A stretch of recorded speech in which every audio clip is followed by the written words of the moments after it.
तो शुरू करें। आज हम लोग थ्योरी ऑफ ऑटोमेटा और फॉर्मल लैंग्वेज के दूसरे वीडियो में समझने वाले हैं कि आखिरकार ये जो हार्डवेयर और सॉफ्टवेयर बनना शुरू हुआ था ये हुआ कहाँ से था। मतलब देखिए, पहले जो चीज़ होती है वो काल्पनिक होती है। मतलब हम अपने दिमाग में सोचते हैं, अगर हमने किसी कॉलेज में एडमिशन लिया है तो हम कॉलेज जा रहे हैं मस्त एकदम, आज हमारे कॉलेज में फर्स्ट क्लास होगी, वहाँ सब नए नए दोस्त बनेंगे। और आप कॉलेज में जाके बैठे तो पता चला बॉयज़ क्लास अलग लगती है, गर्ल्स क्लास अलग लगती है। ये धोखा हमारे साथ भी हुआ था, हो सकता है आप में भी किसी के साथ हुआ हो। ठीक है, तो ग्रेजुएशन में कर देते हैं कभी कभी। तो देखिए क्या होता है कि थ्योरी ऑफ ऑटोमेटा जो होती है वो हमारी हार्डवेयर को डिनोट करती है, और जो हमारी फॉर्मल लैंग्वेज होती है वो हमारी सॉफ्टवेयर को डिनोट करती है। अब देखिए, जब कुछ नहीं आया था तो ऑथर्स काल्पनिक तौर पे मशीन्स को बना रहे थे, काल्पनिक तौर पे हार्डवेयर मशीन्स को भी, कि वो क्या क्या एक्सेप्ट कर सकती हैं, और काल्पनिक तौर पे उनकी लैंग्वेजेस को भी कि वो क्या क्या एक्सेप्ट करने देगी। अब देखिए, सबसे पहले जो हमारी हार्डवेयर मशीन आई थी, मतलब काल्पनिक तौर पे आई थी, वो थी ए ट्यूरिंग की। लेकिन हम इसकी बात नहीं करेंगे, हम लोग टॉप से लेके बॉटम तक की बात करेंगे कि वो क्या होता है।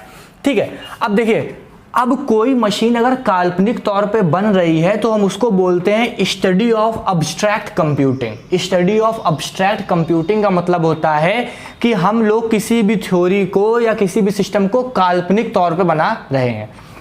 तो सबसे कमजोर जो हमारी मशीन बनी थी काल्पनिक तौर पे वो थी फाइनाइट ऑटोमेटा, जो कि 1943 में बन के तैयार हुई थी। मतलब इसकी जो थ्योरी थी वो 1943 में आई थी, और ये मैक्यूलो एंड वॉल्टर हिट्स ने दी थी।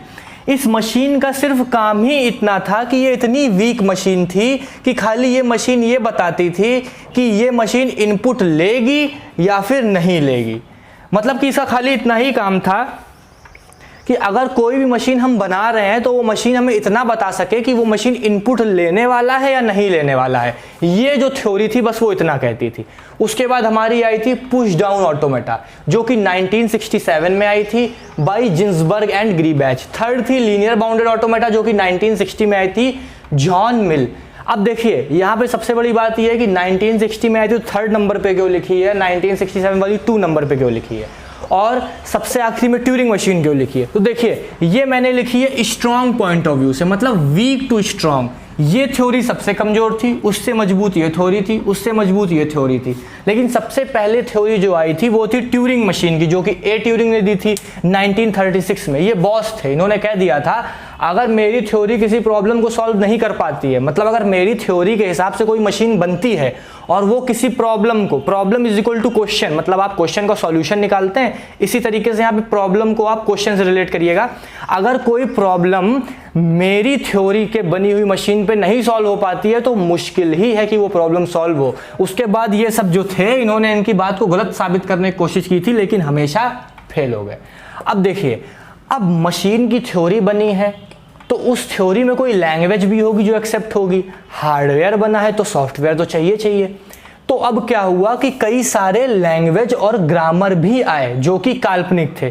इनको हम लोग बोलते थे अब्स्ट्रैक्ट प्रोग्रामिंग लैंग्वेज, मतलब कि काल्पनिक प्रोग्रामिंग बनना शुरू हो गई थी। ये C++ फलाना और जो पाइथन, एरलैंग, PHP ये सब है, ये सब तो रियल प्रोग्रामिंग लैंग्वेज है। लेकिन जब ये सब नहीं थी तो काल्पनिक प्रोग्रामिंग लैंग्वेज, हाँ ऐसा भी कोई लैंग्वेज हो सकती है जो हम मशीन में भेज सकें।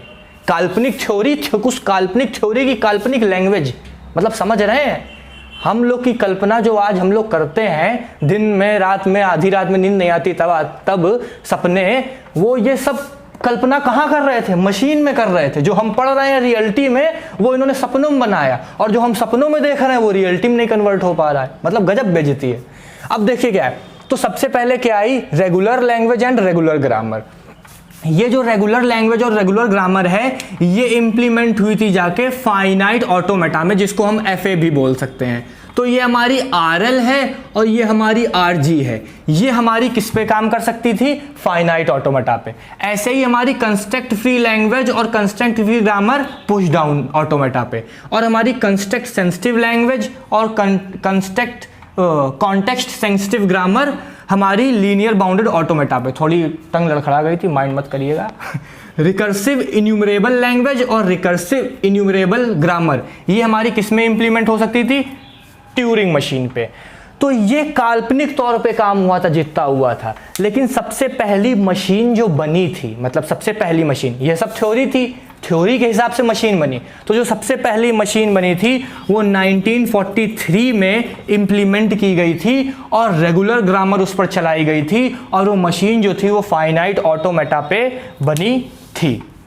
अब देखिए, तो ये हमारा पूरा हार्डवेयर और सॉफ्टवेयर का काल्पनिक पूरा सिस्टम था, और जो ये जो पुश डाउन ऑटोमेटा है इसको हम पीडीए बोलते हैं, लीनियर बाउंडेड को एलबीए बोलते हैं, ट्यूरिंग मशीन तो हमारी ट्यूरिंग मशीन ही रहेगी हमेशा, ये आरएलआरजी, ये सीएफएल और ये सीएफजी, सीएफएल से बत्ती जलाइए, और ये सीएसएल, ये सीएसजी, ये आरईएल और ये आरईजी। आप इसको समझ गए होंगे कि कौन किसको क्या एक्सेप्ट कर रहा है। तो ये हमारा जो थ्योरी थी वो है। अब इसके बाद हम लोग आगे चल के पढ़ेंगे इसके बारे में कि जो हमारी मशीन है वो कैसे कैसे अल्फ़ाबेट और स्ट्रिंग्स को लेती थी। तो ये हमारा पूरा था आज का वीडियो, और जो पूरी theory of automata and formal language है उसका जो लिंक है प्लेलिस्ट का वो डिस्क्रिप्शन में भी है, और प्लेलिस्ट सेक्शन में भी आप जाके देख सकते हैं। मैंने बहुत शॉर्ट वीडियोस में पूरी theory of automata and formal language पढ़ा सकती है, जो आपके बहुत काम आएगी। तो फिर मिलते हैं अगले वीडियो में, तब तक के लिए thank you, have a nice day, और इसको नोट डाउन कर लीजिएगा अगर आपको ज़रूरत हो तो।